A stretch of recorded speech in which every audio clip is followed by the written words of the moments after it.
Aspettando il 3 aprile, una giornata fantastica dedicata a voi friulani e non solo, naturalmente alla nostra superlingua, la mia un po' meno perché io sono un po' friulino, però con noi c'è il molesto di Nimis, non Faedis o Atimis, di Nimis, DJ Tubeti, detto il Tubet.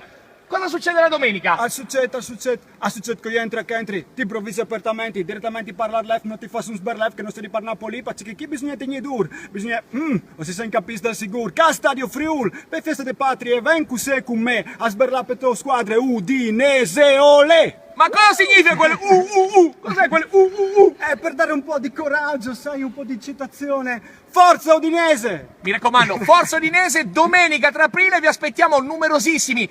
Prestissimo perché la partita comincerà alle 12:30. Mi raccomando, alle 10:30 l'apertura dei cancelli. Potete venire anche a mangiare, diglielo tu che qui si può mangiare. Venite anche a mangiare, se stai a fare a casa, là se sta, vai anche a stadio, faccio come vuoi di festeggiare, festa da Friuli, Udinese contro Napoli. Ehi, ci fate il maculi, alenchi!